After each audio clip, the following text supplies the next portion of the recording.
এই প্লাস্টিকের বাক্সটি হচ্ছে ফ্রুট ফ্লাই বা মাছি পোকা দমনের সবচেয়ে সেরা অস্ত্র। আমের বড় শত্রুই হচ্ছে এই ফ্রুট ফ্লাই বা মাছি পোকা। এই ফ্রুট ফ্লাই আমের কী পরিমাণে ক্ষতি করতে পারে তা এই ছবিটি দেখলেই বুঝতে পারছেন।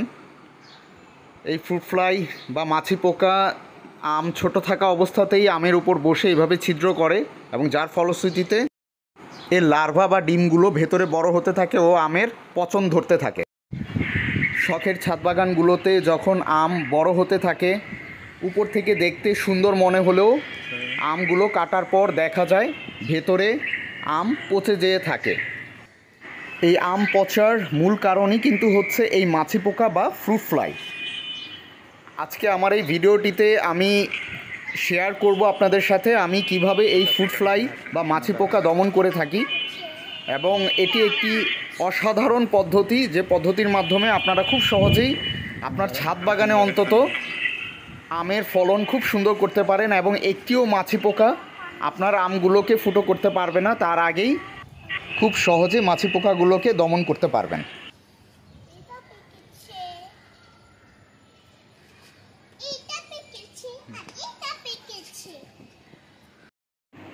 মাছি পোকার জন্য ব্যবহৃত এই ট্র্যাপটি ব্যবহার করে আপনারা পাশাপাশি অবস্থানরত অন্তত 2 থেকে 3টি আম গাছের ব্যাকআপ আপনারা দিতে পারবেন।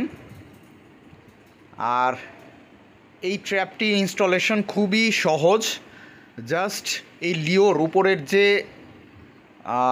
চারকোণ সদৃশ্য একটি বস্তু দেখতে পাচ্ছেন, এই লিওরটি বেঁধে আম গাছের সাথে ঝুলিয়ে দিলেই হলো। এটাকে ফেরোমন ট্র্যাপও বলা হয়। আপনারা দেখতে পাচ্ছেন এর মধ্যে বেশ কিছু ফ্রুট ফ্লাই বা মাছি পোকা অলরেডি মারা গিয়েছে এর মধ্যে। এই ফ্রুট ফ্লাই বা মাছি পোকাগুলো আসলে আমকে সবচেয়ে বেশি ক্ষতি করে থাকে যখন আমের গুটি সেট হতে থাকে এবং আমগুলো বড় হতে থাকে। আমি এই ফেরোমন ট্র্যাপটি ব্যবহার করছি এবং এই ফেরোমন ট্র্যাপের যে পোকাগুলো মারা গিয়েছে এগুলো আমি 2 দিন পর পর পরিষ্কার করে থাকি। আপনারা দেখতেই পাচ্ছেন এর মধ্যে বেশ কিছু ফ্রুট ফ্লাই মরে আছে। এই ফেরোমন ট্র্যাপটির সবচেয়ে বড় বিশেষত্ব যেটি হচ্ছে এটিতে কোনো সাবান পানি বা কোনো ধরনের পানি নিচে দিতে হয় না বা পরিষ্কার করারও প্রয়োজন পড়ে না, সেই পানিটি চেঞ্জ করারও প্রয়োজন হয় না। এটিতে অটোমেটিক্যালি ফ্রুট ফ্লাইগুলো এসে মারা গিয়ে থাকে ভেতরে।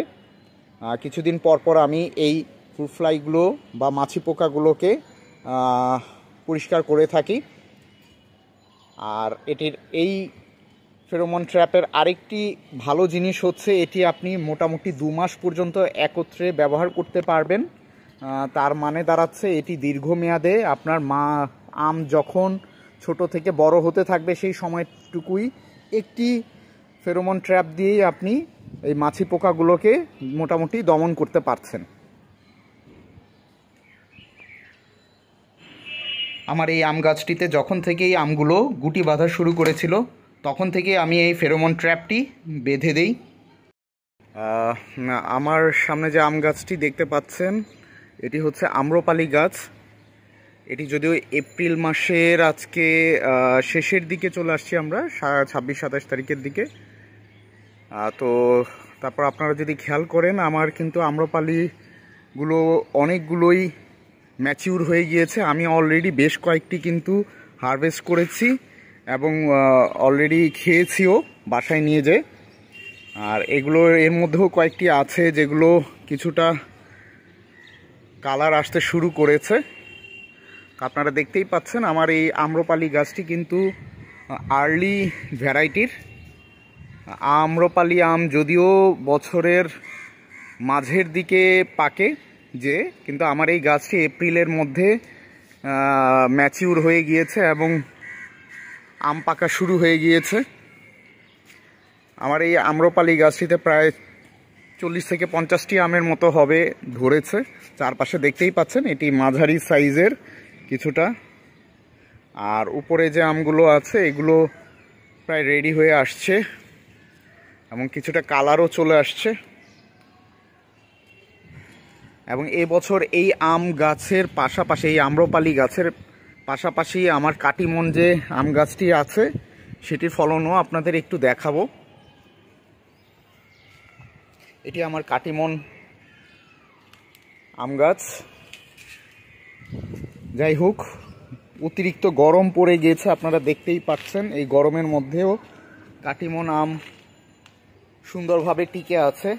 আমি যদিও এই সময়টাতে কাটিমন আম খুব বেশি গাছে রাখি না, আমি মুকুল এলে এই সময়ের যে মুকুলগুলো থাকে সেগুলো ছিঁড়ে দিই। তবে এবছর বেশ কয়েকটি আম রেখেছি, এখানে প্রায় 15 থেকে 20টার মতো আম আছে আমার কাটিমন যদিও 12 মাসি জাতের আম, এবং কাটিমন আম গাছ অবশ্যই রাখতে পারেন। এটি যেহেতু 12 মাসই ফল দিয়ে থাকে, বছরে 2 থেকে 3 বার তো অবশ্যই পাওয়া যায় এর ফলন। তো এটি একটি ভালো জাত। তো আজকে আমি এই আমার আম গাছগুলো নিয়েই আপনাদেরকে একটু দেখালাম। স্পেশালি আমার এই আম্রপালি আম গাছের আমগুলো আপনারা দেখতেই পাচ্ছেন কত সুন্দর করে ধরে আছে। জাস্ট আপনাদের সাথে একটু শেয়ার করলাম আমার এই গাছের ফলন এবছরের। এর চাইতেও হয়তো অনেক ফলন আছে অনেকের গাছে, এক এক বছর যদিও এক এক রকম ফলন থাকে, সবার গাছে একরকম ফলন নাও হতে পারে। সো ধন্যবাদ সবাইকে, ভালো থাকুন, সুস্থ থাকুন। আর যারা এখনও আমার এই চ্যানেলটি সাবস্ক্রাইব করেননি তারা অবশ্যই এই চ্যানেলটি সাবস্ক্রাইব করে নেবেন। ধন্যবাদ।